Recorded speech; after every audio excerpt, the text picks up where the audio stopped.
Es lunes por la mañana en 1956 en un edificio de oficinas en el centro de Ciudad de México, y las puertas del elevador están a punto de abrirse. Una mujer llamada Margarita está dentro, sola, tiene 26 años. Su sombrero está prendido en un ángulo preciso. Sus guantes son blancos. La costura que recorre la parte trasera de cada media es perfectamente recta. En su bolso lleva un tubo dorado de lápiz labial Revlon, cerezas en la nieve y una polvera con un pequeño espejo redondo en la tapa. Los usará antes del mediodía y otra vez después. El elevador timbra. Las puertas se abren. Margarita sale hacia la sala de mecanografía y la jornada comienza durante la mayor parte de los años 50. Las mujeres que trabajaban en las oficinas, centrales telefónicas, tiendas departamentales y cabinas de avión en América Latina vivían bajo un código. Algo de eso estaba escrito en los manuales del empleado. Algo era ley, pero la mayor parte era algo más extraño. Reglas que nadie escribió jamás, pero que todos conocían, y aquellas mujeres que las rompían encontraban silenciosamente sus carreras más cortas que las de quienes no lo hacían. Esta es una cuenta regresiva de 12 de esas reglas. Vamos a empezar con las pequeñas, los guantes, el lápiz labial, la costura en la media, y vamos a terminar con la regla que destruía carreras. Quédate conmigo, porque la regla en el número 1 es la que casi ninguna mujer trabajadora podía escapar, sin importar qué tan buena fuera en su trabajo. Empecemos con la regla más visible de todas, número 12. Medias todos los días, incluso en verano. Las piernas al descubierto en la oficina no eran una elección de moda en 1956. Eran la marca de una mujer que se había rendido. Las medias se usaban desde el primer día en el escritorio hasta el último, en el calor de julio y el frío de enero, por cada secretaria, cajera, vendedora y operadora de central telefónica. La mayoría eran lo que se llamaba medias de costura visible, tejidas a la forma de la pierna con una línea que recorría la parte trasera. La costura era el punto. Una costura torcida era un pequeño desastre que se arreglaba en el baño de mujeres antes de que alguien lo viera. Los pantimedias aún no existían, se inventarían en 1959. Hasta entonces, cada media se sostenía con algo, y la mujer que las llevaba pasaba una pequeña parte de cada jornada revisando discretamente que todo lo de abajo siguiera en su lugar. Número 11. La faja, la silueta de reloj de arena de los años 50, no era una forma corporal, era un proyecto de ingeniería. Debajo del traje había una base, un brasier estructurado con copa cónica y una faja que suavizaba todo desde la cadera hasta el muslo. En la mayoría de las oficinas, la faja era costumbre. En las aerolíneas, era política escrita en el manual y verificada físicamente antes del vuelo.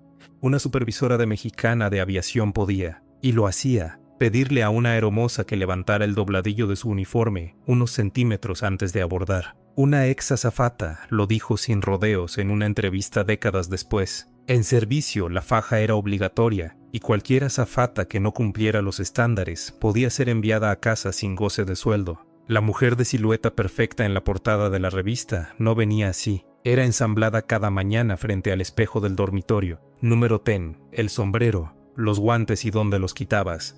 Una mujer trabajadora en 1956 no llegaba a la oficina sin sombrero. Lo usaba en la calle, en el camión, en el elevador.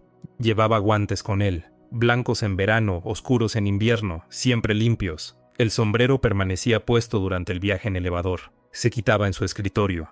Los guantes se quitaban en el momento en que se sentaba a escribir, porque nadie podía teclear con guantes. Iban al cajón superior junto con el lápiz labial y la polvera. Ese cajón era una especie de kit privado que abría y cerraba docenas de veces al día. Una mujer que no llegaba con guantes a la oficina no estaba vestida. Una mujer que no llevaba sombrero en el elevador estaba, según los estándares del momento, casi desnuda. Nada de esto estaba en ningún manual del empleado. Todo era aplicado por las demás mujeres en la sala número 9. Lápiz labial retocado en el escritorio después del almuerzo. El lápiz labial es la regla que todos recuerdan porque era la regla que todas seguían.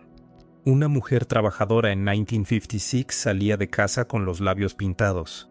Se los retocaba antes de salir de su departamento, otra vez en el camión, y una vez más en su escritorio al dejar el bolso por la mañana, y otra vez después del almuerzo. La polvera salía del cajón. El pequeño espejo redondo capturaba la luz del techo. El lápiz labial se aplicaba sin mancha. La polvera cerraba con un suave clic y el trabajo se reanudaba. Ninguna supervisora lo ordenaba. pero la mujer que lo omitía lo descubría antes del mediodía porque alguien, generalmente otra mujer, mencionaba con amabilidad que se veía cansada. Cansada era la palabra que se usaba en 1956 para una mujer que no había retocado su lápiz labial. Número 8. El peinado semanal. El cabello en 1956 se arreglaba en salón, no en casa.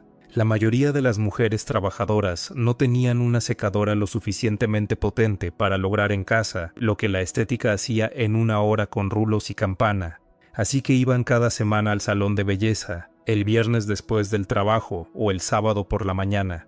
Se sentaban bajo el casco del secador durante 45 minutos con una revista. Salían con un peinado que debía durar 7 días. Entre visitas, lo protegían con un pañuelo en la noche, un retoque de rizos de pasador antes de dormir y el menor contacto posible con los elementos. El peinado semanal era efectivamente obligatorio en cualquier trabajo de cara al público.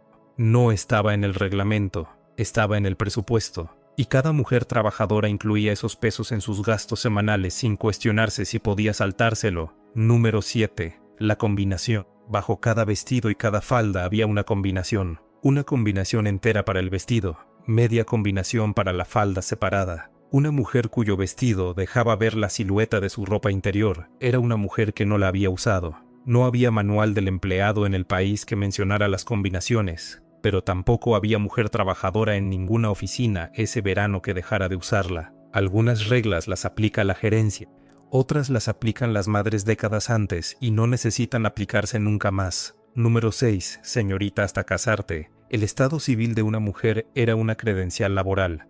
¿Cómo aparecía su nombre en el directorio de la oficina? ¿Cómo se instruía a las personas que llamaban para dirigirse a ella? La pequeña placa impresa en su escritorio. Era la señorita Margarita Ríos el viernes. Si se casaba el fin de semana, el lunes por la mañana era la señora Roberto García, y la placa la cambiaba la jefa de oficina antes del correo de las 11. La mujer que la presentaba por teléfono decía, la oficina de la señora García. La forma no era una cortesía, era una transmisión pública cada vez que se usaba su nombre, de si le pertenecía a ella misma o a alguien más. No había ley política, solo estaban las columnas de etiqueta que todos leían, todos conocían la regla. Vamos a la mitad y algo ha estado construyéndose en silencio. Las reglas hasta ahora han sido sobre apariencia, la costura, la faja, el sombrero, el lápiz labial. Las mantenía la propia mujer con sus propias manos en su propio tiempo. Las reglas que siguen son diferentes. Las que siguen son las que la empresa guardaba. Número 5. El café del jefe. Cada secretaria en América Latina en 1956 sabía cómo tomaba el café su jefe. 2 azúcares y un poco de crema, o negro, o 3 azúcares y un chorrito de leche. Lo sabía porque en algún momento de la primera semana le habían pedido que lo trajera, y desde ese día traerlo era simplemente parte de la mañana. No estaba en su descripción de puesto.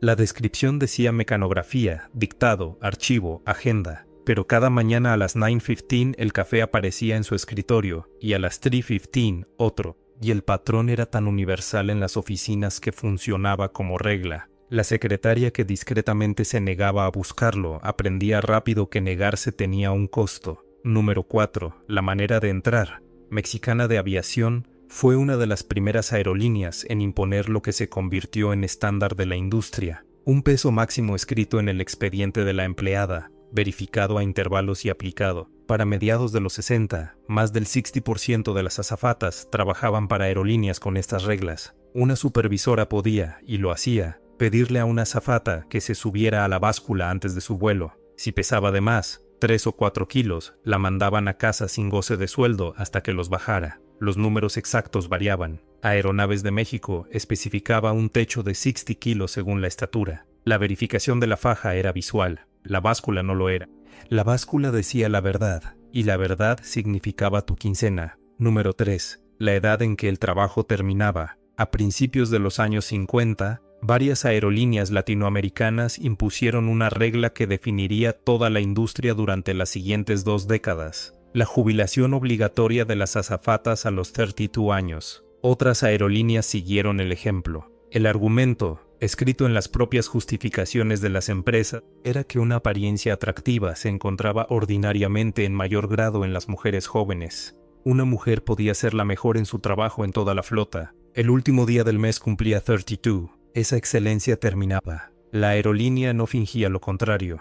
Estaba en su contrato. Ella lo había firmado a los 21 sabiendo a qué reloj estaba firmando. Número 2. El lunes después de la boda. En algunos lugares de trabajo, no todos, pero suficientes como para que cada mujer trabajadora conociera la regla, el matrimonio terminaba el empleo. Para las secretarias de oficina como Margarita, para 1956, la regla había desaparecido en gran medida. La nueva señora García conservaba su escritorio y su máquina de escribir, pero para una azafata de Mexicana o de Aeronaves, o para una maestra en muchos distritos escolares, la regla seguía vigente con toda su fuerza. El día que te casabas era el último día que trabajabas.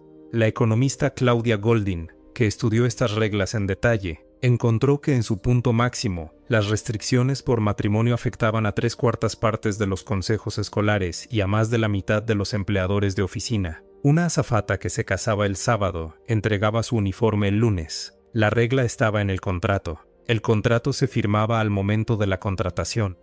Una mujer que caminaba hacia el altar de blanco estaba, a los ojos de su empleador, caminando fuera de su empleo. Muchas mujeres se casaron de todas formas. Algunas mantuvieron el matrimonio en secreto todo el tiempo que pudieron y vivieron con el miedo de que un anillo de oro se escurriera desde la cadena alrededor de su cuello low que nos lleva al número 1. Y lo extraño del número 1 es que para 1956 ya no era una regla escrita en ningún lugar del país.